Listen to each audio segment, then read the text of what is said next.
الحمد لله رب العالمين والصلاة والسلام على رسوله محمد خاتم النبيين وإمام المتقين وقائد الغر المحجلين وعلى آله وأصحابه أجمعين. أما بعد، أعوذ بالله من الشيطان الرجيم. بسم الله الرحمن الرحيم. إنا نحن نزلنا الذكر وإنا له لحافظون. وقال النبي صلى الله عليه وسلم: إن من إجلال الله إكرام ذي الشيبة المسلم وحامل القرآن غير الغالي فيه والجافي عنه وإكرام السلطان المقسط، أو كما قال النبي صلى الله عليه وسلم. صدق الله وصدق رسوله النبي الكريم ونحن على ذلك لمن الشاهدين والشاكرين والحمد لله رب العالمين. اسٹیج پر کافی بڑے بڑے حضرات موجود ہیں اور مزید بھی کئی اکابر انشاءاللہ آپ حضرات کے سامنے تشریف لائیں گے اور گفتگو فرمائیں گے. مجھے جب مولانا عبدالرحمن تونسوی صاحب نے دعوت دی تھی تو مجھے پتہ نہیں تھا کہ اتنا بڑا جلسہ ہو اور اتنے حضرات اس میں تشریف لائیں گے. اس لیے کہ اتنے حضرات کے سامنے گفتگو کرنا اور ان کے سامنے بیٹھ کے تقریریں کرنا یہ بے ادبی معلوم ہوتی ہے. تو بعد میں جب اشتہار نے بھیجا تو پتہ چلا کہ اس میں کافی حضرات آ رہے ہیں اس پروگرام میں، لیکن وعدہ میں کر چکا تھا تو پھر تو ظاہر ہے کہ آنا تھا، اس لیے میں حاضر ہو گیا. سب سے پہلے تو میں مولانا عبدالحمید تونسوی صاحب کو، مولانا عبدالرحمن تونسوی صاحب کو اور ان کے تمام اساتذہ اور انتظامیہ کو اور بالخصوص ان تمام طلبہ کو جنہوں نے آج قرآن کریم حفظ یا ناظرہ کی تکمیل کی ہے دارالعلوم فاروق اعظم اکیڈمی کے اندر، تمام وہ طالبات جنہوں نے قرآن کریم کی تکمیل کی ہے، ان تمام حضرات کو تہہ دل سے مبارکباد پیش کرتا ہوں. اللہ تعالیٰ اس ادارے کو دن دگنی رات چگنی ترقی عطا فرمائے اور اس علاقے میں جس نہج پر مولانا عبدالرحمن تونسوی صاحب نے مجھے جو تفصیلات بتائی، جس اسلوب پر یہ اس ادارے کو لے کر چل رہے ہیں اور جو ان کا آگے کا ویژن ہے اور جو مقصد ہے کہ کیسا ادارہ بنانا ہے، تو میں سمجھتا ہوں کہ آپ سب حضرات کو ان کے ہاتھ مضبوط کرنے چاہیے. میری آواز سمجھ میں آ رہی ہے؟ گونج تو نہیں آواز آ رہی ہے؟ اگر گونجے تو اس کے ای کو ختم کر دیں تاکہ بات سمجھ میں آئے. تو ایسے ادارے اس وقت ہمارے ملک کی بہت بڑی ضرورت ہے کہ جو ایک ویژن کو، ایک مقصد کو سامنے رکھیں. ظاہر ہے کہیں سے تو شروع کرنا ہوتا ہے نا، یا تک پہنچنے کے لیے پہلے الف پڑھنا پڑتا ہے، پھر با پڑھنا پڑتا ہے، پھر تا، پھر سا، یاد تو بعد میں آتی ہے. تو ایک اچھا آغاز، اچھے ارادے، اچھی نیت سے کسی کام کا شروع کرنا یہ آپ حضرات کی ضرورت ہے، کہ یہاں کے بچوں کی ضرورت ہے، یہ قوم کی ضرورت ہے، یہ ملک کی ضرورت ہے. تو بحیثیت اہل محلہ کے، جو بھی محلے کے رہنے والے لوگ ہیں، جو بھی تعارف رکھنے والے لوگ ہیں، تعاون کرنے والے لوگ ہیں، ان کو ایسے اداروں کو سپورٹ کرنا چاہیے.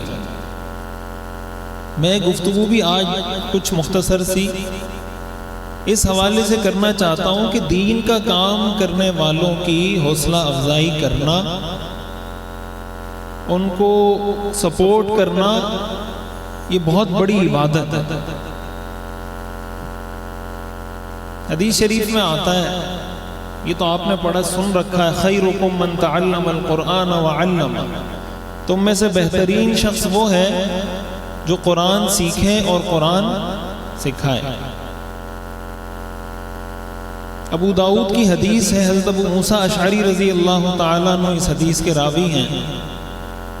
وہ فرماتے ہیں رسول اللہ صلی اللہ علیہ وسلم نے ارشاد فرمایا، ان من اجلال اللہ اکرام ذی الشیبۃ المسلم، اللہ کی تعظیم میں یہ بات داخل ہے کہ آپ کسی مسلمان بوڑھے کا احترام کریں. کسی مسلمان بوڑھے کا احترام کرنا در حقیقت اللہ کا احترام کرنا ہے. ان من اجلال اللہ اکرام ذی الشیبۃ المسلم.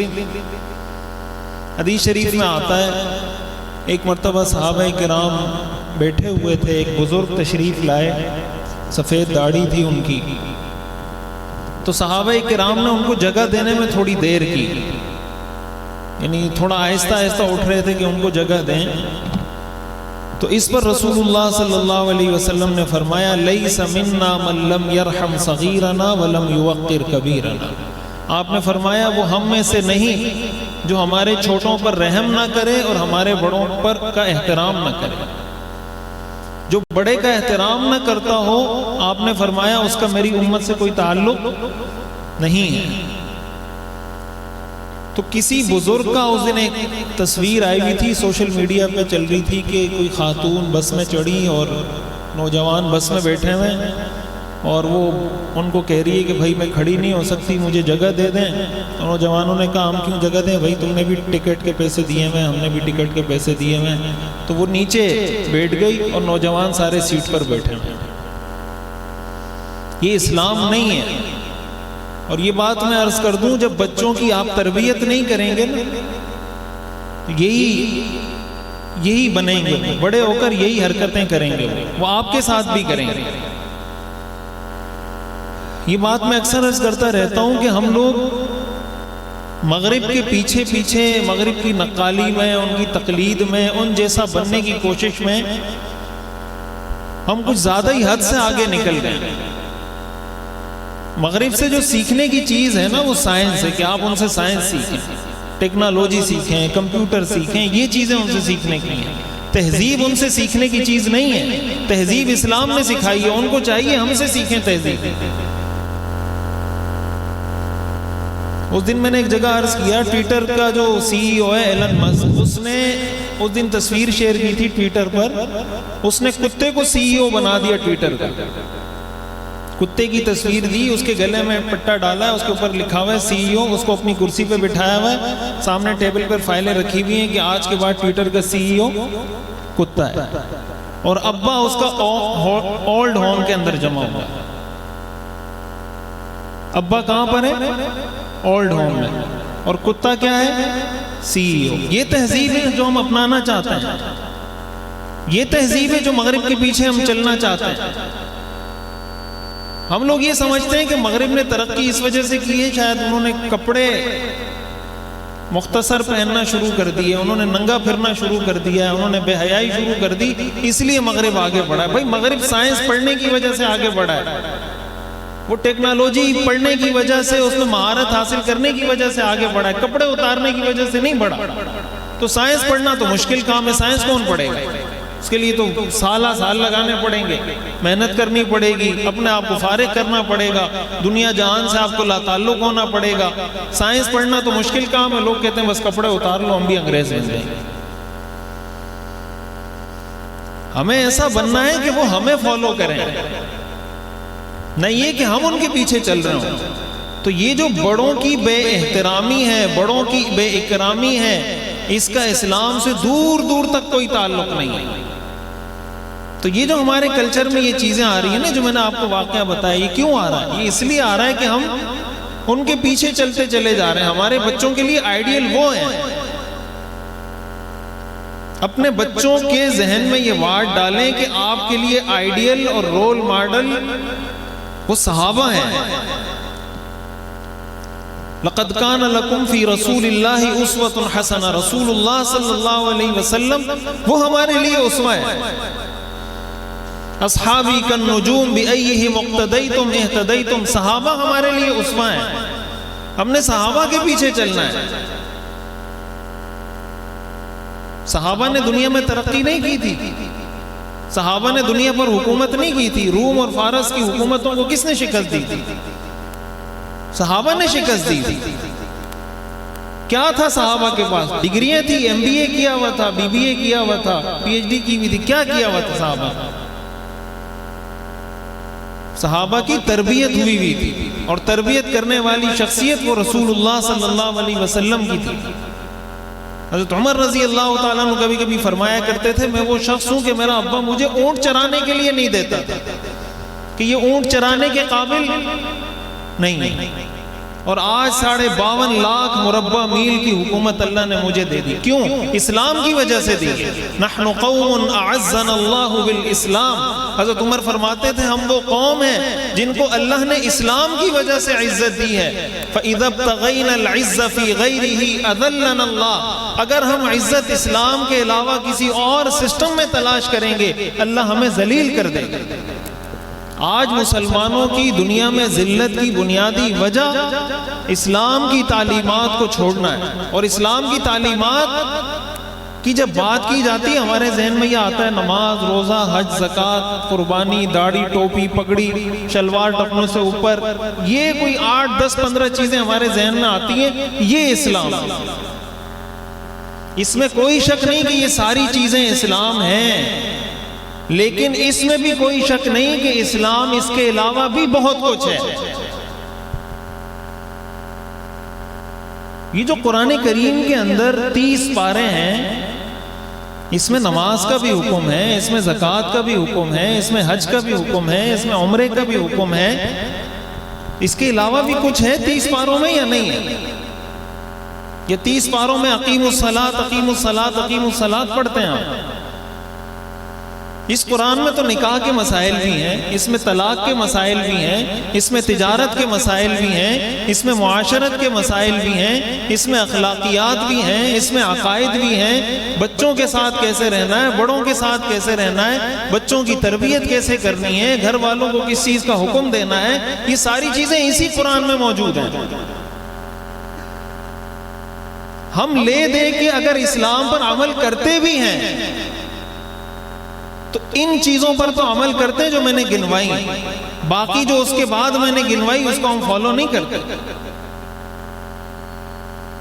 ہم میں سے بہت سے لوگ ایسے ہیں جن کو نماز پڑھنے کا صحیح طریقہ نہیں آتا، بہت سارے مسائل نہیں آتے، تو کاروبار کے مسائل کہاں سے آتے ہیں؟ جو آدمی دکانداری کرتا ہے، دکان چلاتا ہے، تو شریعت میں دکانداری کے کوئی مسائل ہیں یا نہیں؟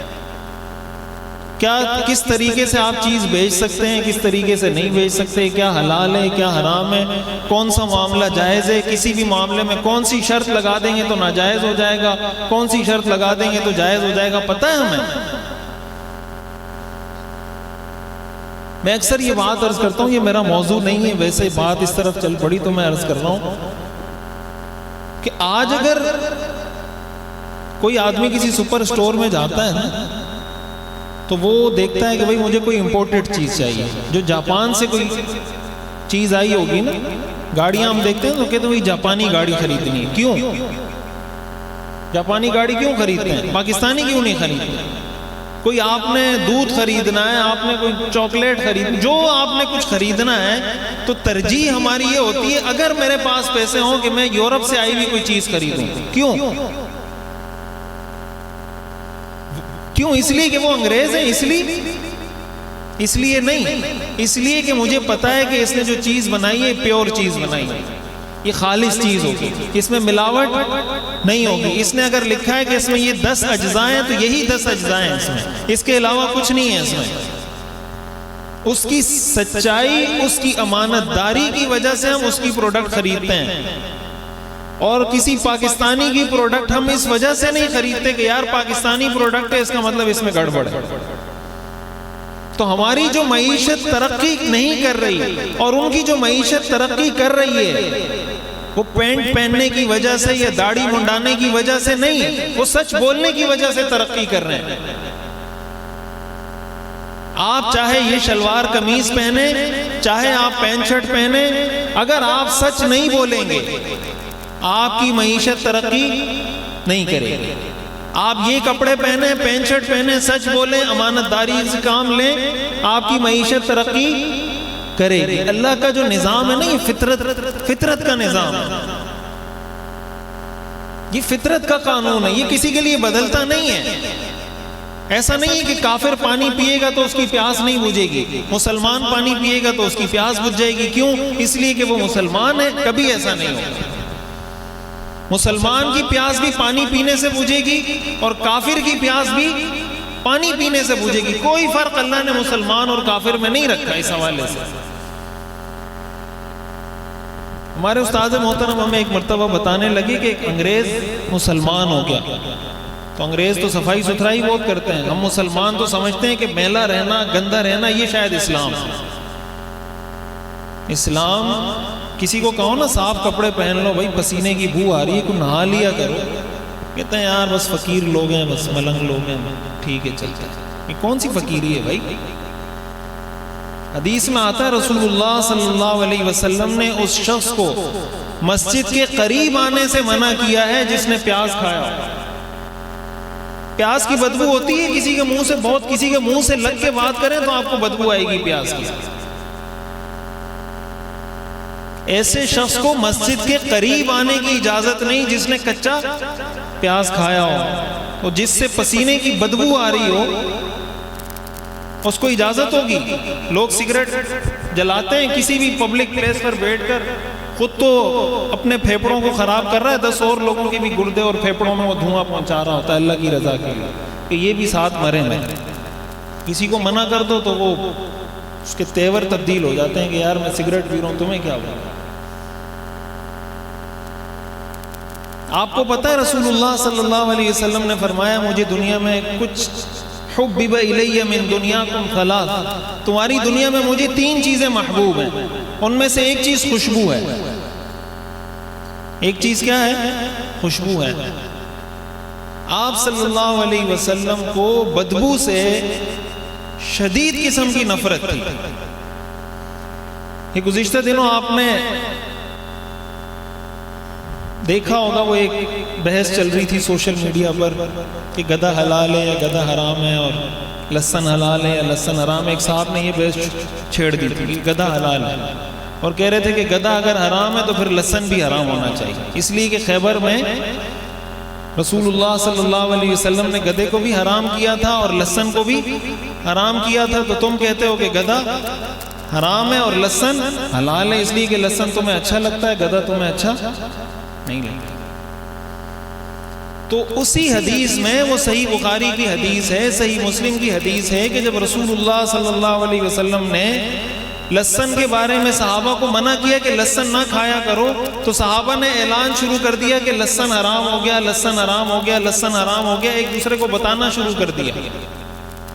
صحابہ کو حضور نے جمع کیا اور کہا لہسن حرام نہیں ہے، لیکن میں ملائکہ سے، میں فرشتوں سے بات چیت کرتا ہوں اور فرشتوں کو بدبو سے شدید نفرت ہے، اس لیے میں نے تمہیں منع کیا ہے کہ لہسن نہیں کھایا کرو کہ اس میں بدبو ہوتی ہے. خود حضور صلی اللہ علیہ وسلم نے صراحت کر دی. یہ صحیح مسلم اور صحیح بخاری کی انہی حدیثوں میں موجود ہے جن میں یہ موجود ہے کہ گدھا حرام ہے اور لہسن حرام ہے. اسی میں وضاحت ہے کہ لہسن حرام نہیں ہے. تو اس کے منع کرنے کی جو وجہ حدیث میں بتائی گئی وہ کیا ہے کہ اس میں بدبو ہوتی ہے کہ وہ آدمی کھائے کچا لہسن اگر کھائے تو منہ سے بدبو آتی ہے. ہمارے ایک استاد ہمیں بتانے لگے کہ ایک انگریز مسلمان ہو گیا تو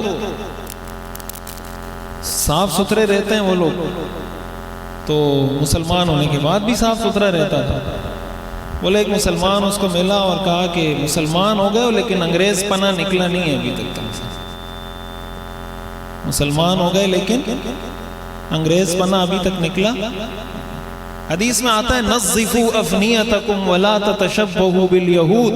آپ نے فرمایا اپنے گھر کے صحن کو بھی صاف رکھا کرو، گھر کے سامنے کی جگہ کو بھی صاف رکھا کرو، یہودیوں کے ساتھ مشابہت اختیار مت کرو. اس زمانے میں یہودی گندے رہتے تھے، مسلمان صاف ستھرے رہتے تھے. مسلمان ہونے کی نشانی یہ ہوتی تھی کہ وہ صاف ستھرا ہوتا تھا. آج ہم کچرا اٹھاتے ہیں کسی کے بھی گھر کے سامنے پھینک کے چلے جاتے ہیں. اکثر لوگوں کو ہم دیکھتے ہیں بائک پہ جا رہے ہوتے ہیں، تھیلی ہاتھ میں جا رہے ہیں، سڑک پہ جاتے جاتے کہیں بھی ایسے اٹھا کے پٹخ کے چلے جاتے ہیں کہ بس جان چھوٹ گئی.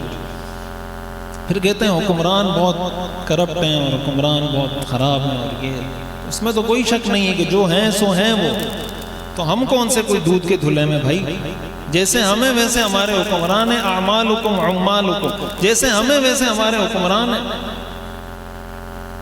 اکثر لوگ جب مسجد میں امام ہوتا ہے نا تو امام کی ایک ایک بات میں کیڑا نکال رہے ہوتے ہیں، یہ امام ٹیڑھا چلتا ہے، یہ امام ایسے چلتا ہے، اس کی داڑھی ایک طرف سے بڑی ہے ایک طرف سے چھوٹی ہے، یہ اس کی ایک شلوار ٹخنے سے اوپر ہے ایک ٹخنے سے نیچے ہے، یہ فلاں اس دن فلاں آدمی کے ساتھ بات کر رہا تھا، یہ تو اس دن کار میں جا رہا تھا، اس دن ڈبل ڈور میں جا رہا تھا۔ تو بہت اعلیٰ پیمانہ ہم نے رکھا ہوا ہے کسی بھی مولوی کو جانچنے کا، کسی بھی امام صاحب کو، حافظ صاحب کو، قاری صاحب کو جانچنے کا، کہ مولوی ہمارا ایسا ہو کہ وہ موسیٰ علیہ السلام کے قریب کا کوئی بندہ ہو، اور خود بلے ہم فرعون سے گئے گزرے ہوں تو کوئی ٹینشن کی بات ہے۔ بھائی جیسے آپ ہیں ویسے ہی ہم ہیں، جیسے آپ ہیں ویسے ہی جس محلے میں جس طرح آپ لوگ رہتے ہیں ویسے ہی ہم لوگ رہتے ہیں۔ بھائی ہم کوئی مولوی کوئی آسمان سے اتری ہوئی مخلوق نہیں ہوتی۔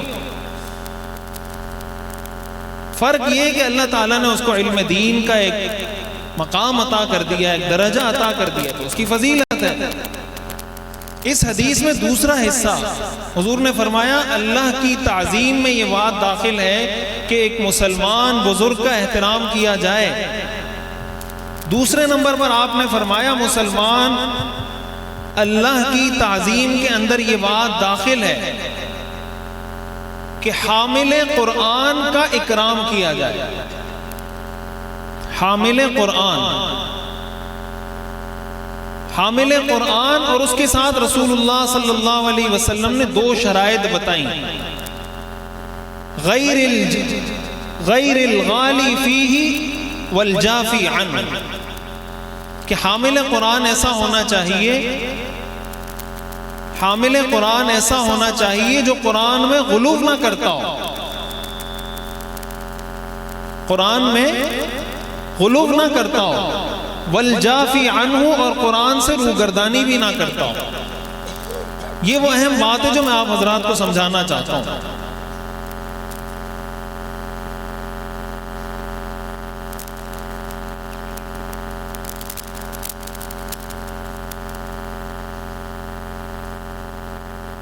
اللہ کی تعظیم کے لیے رسول اللہ صلی اللہ علیہ وسلم نے ہمیں تین کام بتائے۔ پہلا کام کیا بتایا؟ پہلا کام میں نے کیا بتایا حضرات کو؟ اکرام ذی الشیبۃ المسلم، کسی بوڑھے مسلمان کا احترام۔ دوسری چیز حامل القرآن غیر الغالی فیہ والجافی عنہ، حامل قرآن پڑھنے پڑھانے والے کی عزت اور احترام کرنا۔ کون سا حامل قرآن؟ جو نہ تو قرآن میں غلو کرتا ہو اور نہ قرآن سے دور رہتا ہو۔ یہ دو صفات بڑی اہم ہے سمجھنے کے لیے۔ ہمارے ہاں بعض اوقات لوگ دینداری کے نام پر بے دینی کر رہے ہوتے ہیں۔ دین کے اندر یا اہل الکتاب لا تغلو فی دینکم غیر الحق، یا اہل الکتاب لا تغلو فی دینکم، اے اہل کتاب اپنے دین میں غلو مت کرو۔ قرآن کریم میں آتا ہے نا وَرَهْبَانِيَّةً ابْتَدَعُوهَا مَا كَتَبْنَاهَا عَلَيْهِمْ إِلَّا ابْتِغَاءَ رِضْوَانِ اللَّهِ فَمَا رَعَوْهَا حَقَّ رِعَایَتِهَا وَكَثِيرٌ مِّنْهُمْ فَاسِقُونَ۔ اللہ تعالیٰ فرماتے ہیں عیسائیوں نے رہبانیت شروع کر دی، اور یہ رہبانیت ہم نے ان پہ لازم نہیں کی تھی، لیکن پھر رہبانیت شروع کرنے کے بعد اس کا صحیح حق ادا نہیں کر سکے۔ وَكَثِيرٌ مِّنْهُمْ فَاسِقُونَ، اس لیے ان میں سے اکثر فاسق ہیں۔ دین کے نام پر غلو کرنا،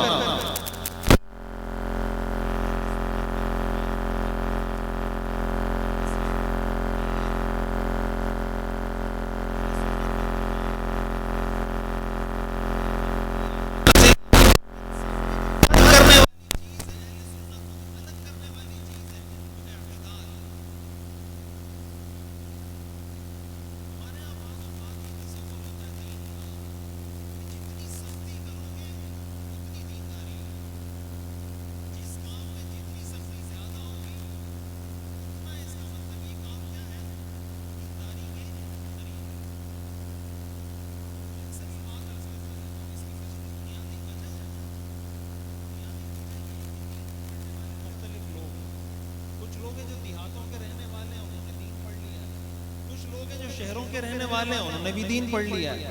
دیہات میں رہنے والے آدمی کے مزاج میں سختی ہوتی ہے.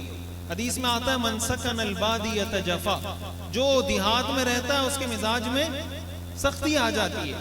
اب دیہات میں رہنے والا جو عالم ہے نا, وہ آپ کو کہے گا یہ بھی حرام ہے, یہ بھی حرام ہے, یہ بھی حرام ہے, یہ بھی حرام ہے, سب حرام ہے.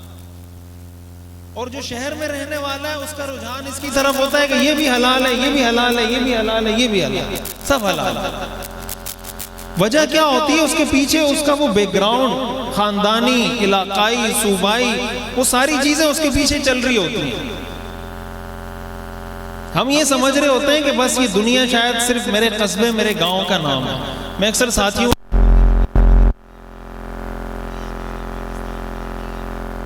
ہم سمجھتے ہیں پاکستان گول ہے, دنیا پاکستان کے علاوہ بھی دنیا ہے. تو ہر اس حساب سے وہ دین کو سمجھ رہا ہوتا ہے, دین کی تشریح کر رہا ہوتا ہے, جس کی وجہ سے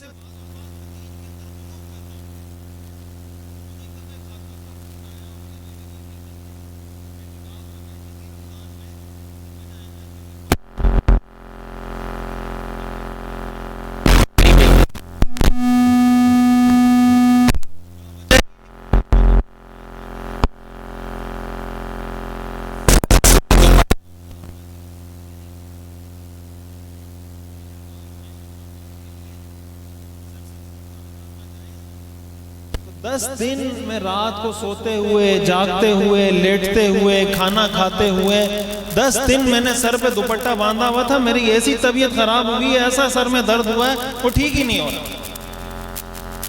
تو میں نے کہا آپ کے ابا کو یہ مسئلہ بتایا کس نے تھا کہ اعتکاف کی حالت میں عورت دوپٹہ نہیں اتار سکتی؟ کیوں نہیں اتار سکتی بھائی, کس نے کہا یہ؟ لیکن ابا کے ذہن میں یہ ہوگا کہ دوپٹہ پہننا چونکہ اچھی چیز ہے, اس لیے اس میں جتنی سختی کر کے بولو کہ دوپٹہ ہمیشہ پہن کے رکھنا ہے, اور اگر اتار دیا اعتکاف ٹوٹ جائے گا, جتنا میں کروں گا اتنی زیادہ دینداری ہوگی. حالانکہ یہ بے دینی ہے, یہ دین نہیں ہے, یہ بے دینی ہے. دین کے نام پر بے دینی ہے, اس کو غلو کہتے ہیں. کہ آپ سمجھ رہے ہوتے ہیں کہ میں بہت زیادہ, یہ جو خوارج کی آپ تاریخ اٹھا کے پڑھیں نا, حضرت علی رضی اللہ تعالیٰ عنہ اور حضرت معاویہ رضی اللہ تعالیٰ عنہ کی جب صلح ہوئی تو خوارج کا ایک نیا فتنہ کھڑا ہو گیا اس دور میں. آپ تاریخ اٹھا کے پڑھیں تو یہ جو خوارج تھے نا, یہ معاذ اللہ حضرت علی رضی اللہ تعالیٰ عنہ کی بھی تکفیر کرتے تھے, حضرت معاویہ رضی اللہ تعالیٰ عنہ کی بھی تکفیر کرتے تھے. اور یہ کوئی ایسے لوگ نہیں تھے کہ کوئی فاسق فاجر قسم کے لوگ ہوں. یہ بہت نمازیں پڑھنے والے, عبادت کرنے والے, روزے رکھنے والے, یہ ایسی عبادت کرتے تھے کہ صحابہ کی عبادت کو اپنے عبادت کے مقابلے میں سمجھتے تھے یہ تو کچھ ہے ہی نہیں. ہم جتنی نمازیں پڑھتے ہیں صحابہ تو اتنی نمازیں پڑھتے نہیں ہیں, ہم جتنے روزے رکھتے ہیں صحابہ تو اتنی نمازیں روزے رکھتے نہیں ہیں. اور ان کے بارے میں حضور نے فرمایا تھا کہ یقرؤون القرآن لا یجاوز حناجرہم, وہ قرآن پڑھیں گے لیکن قرآن ان کے حلق سے نیچے نہیں اترے گا. حضور نے فرمایا تھا تم ان کی عبادت کو دیکھو گے تو ان کے مقابلے میں اپنی عبادت کو کم سمجھو گے, لیکن وہ گمراہ تھے, وہ گمراہ تھے. حضرت علی رضی اللہ تعالیٰ عنہ ان کے بارے میں فرمایا کرتے تھے, حضرت علی کے جب خطبہ دے رہے ہوتے تھے وہ کھڑے ہو جاتے تھے, ان الحکم الا للہ, ان الحکم الا للہ. حضرت علی فرماتے تھے کلمۃ حق ارید بها الباطل, کہ بات تمہاری ٹھیک ہے لیکن تمہارا مطلب غلط ہے. تو بعض اوقات آدمی دلیل قرآن و حدیث سے دے رہا ہوتا ہے, یہ بات یاد رکھیں. محض کسی آدمی کا قرآن سے کسی بات پر دلیل دینا اس کے حق ہونے کی نشانی نہیں ہوتی. محض بخاری شریف سے کسی بات کی دلیل دینا اس کے حق ہونے کی نشانی نہیں ہوتی. جتنے گمراہ فرقے ہیں تاریخ میں شروع سے آپ اٹھا کے آج تک اٹھا کے دیکھ لیں, کوئی مسلمانوں کا گمراہ فرقہ آپ کو ایسا نہیں ملے گا جس نے اپنی دلیل قرآن اور حدیث سے پیش نہ کی. آپ مسلمانوں کو چھوڑیں, قادیانی جو ختم نبوت کے منکر ہیں, جو بالاجماع امت کا متفقہ عقیدہ ہے کہ وہ غیر مسلم ہیں, ہمارے آئین کا حصہ ہے کہ وہ غیر مسلم ہیں, قادیانی غلام احمد قادیانی کی نبوت کو قرآن سے ثابت کرتے ہیں. کہاں سے ثابت کرتے ہیں؟ آج بہت بڑا فتنہ یہ کھڑا ہو گیا، لوگ کہتے ہیں یہ تو قرآن کی آیت پڑھ رہا ہے، یہ تو حدیث نمبر پیش کر رہا ہے۔ بھائی آپ کو پتا ہے اس حدیث کا مطلب کیا ہے؟ اس حدیث کا جو مطلب یہ بیان کر رہا ہے یہی مطلب ہے اس حدیث کا۔ تو قرآن کا حامل ایسا آدمی ہونا چاہیے غیر الغالی فیہ، جو غلو نہ کرتا ہو، والجافی عنہ، اور قرآن سے روگردانی نہ کرتا، قرآن کو پڑھتا بھی ہو لیکن اعتدال کے ساتھ قرآن کی تشریح کو بیان کرتا ہو۔ اور یہی جو اہل سنت والجماعت جو کہا جاتا ہے، اہل سنت والجماعت کا جو بنیادی طرہ امتیاز ہے، جو خصوصیت ہے، وہ یہی ہے کہ وہ قرآن میں نہ غلو کرتے ہیں نہ قرآن کو چھوڑتے ہیں، دین کے معاملے میں نہ غلو کرتے ہیں نہ دین کے معاملے کو پسے پوچھ ڈالتے ہیں کہ چھوڑو یار، کاروبار میں دین کو کیا کرنا ہے، سیاست میں دین کو کیا کرنا ہے، ایسا نہیں کرتے۔ اور ایک عام مسلمان کی ذمہ داری ہے کہ ایسے لوگوں کا احترام کرے، ان کا اکرام کرے، ان کو سپورٹ کرے، جو کچھ وہ کر سکتا ہے ان کی سپورٹ کے لیے، وہ چاہے مدرسے کی صورت میں ہے، وہ کسی امام صاحب کی صورت میں ہے، وہ کسی قاری صاحب کی صورت میں ہے، کسی دینی خدمت دینی کام کی صورت میں ہے۔ ایک عام آدمی کی ذمہ داری ہے کہ اس کام کو سپورٹ کرے، اور اس نیت سے سپورٹ کرے کہ حامل قرآن کی سپورٹ در حقیقت مجھے اس پر ایسا ثواب ملے گا جیسے آدمی اللہ کے احترام پر انسان کو ثواب ملتا ہے۔ تو یہ جو حافظ بنتے ہیں بچے، جس سوسائٹی میں رہ رہے ہوتے ہیں، مدرسہ جس علاقے میں ہوتا ہے، یہ اہل علاقہ کی، اہل محلہ کی یہ ذمہ داری ہوتی ہے کہ منتظمین کو اس کے مالی وسائل سے، دیگر چیزوں سے ان کو بیغم کریں کہ بھائی آپ نے ایک محاذ سنبھالا ہے، دوسرا محاذ ہم سنبھال لیتے ہیں، آپ بچوں کو پڑھائیں، ان کے جو وسائل ہیں ان کے لیے ہم بندوبست کریں گے۔ اور پھر اساتذہ اور منتظمین کی یہ ذمہ داری اور یہ فرض ہے کہ وہ بچوں کی صحیح اسلامی خطوط پر تربیت بھی کریں۔ مدرسے کا کام صرف قرآن پڑھنا پڑھانا نہیں ہوتا، مدرسے کا بنیادی کام تربیت کرنا ہوتا ہے۔ آج ہمارے ہاں بنیادی فقدان اس چیز کا بھی ہے کہ مدارس میں بچے حافظ بن جاتے ہیں، عالم بن جاتے ہیں، وہ بھی گھر میں جا کے ماں باپ سے بدتمیزی کر رہے ہوتے ہیں۔ ماں باپ کہتے ہیں 8 سال آپ کے پاس پڑھوایا، گھر میں آ کے پھر بدتمیزی کر رہا ہے۔ یہ مدارس کے اساتذہ منتظمین کی ذمہ داری ہے۔ یہ مسئلہ صرف کالج یونیورسٹیز کا نہیں ہے۔ اوروں پر الزام دھر کے اپنے آپ کو مبرہ کرنا یہ کوئی اچھا طریقہ نہیں۔ اپنی غلطیوں کا اعتراف کر کے اس کو ٹھیک کرنا یہ ایک عقل مند آدمی کی نشانی ہوتی ہے، اپنی غلطیوں سے سیکھنا۔ تو اساتذہ کو، مدارس کو، منتظمین کو تعلیم کے ساتھ ساتھ بچوں کی تربیت اور اخلاق پر بھی خصوصی توجہ دینی چاہیے۔ اللہ تعالیٰ ہمیں سمجھنے اور عمل کرنے کی توفیق عطا فرمائے۔ وآخر دعوانا الحمدللہ رب العالمین۔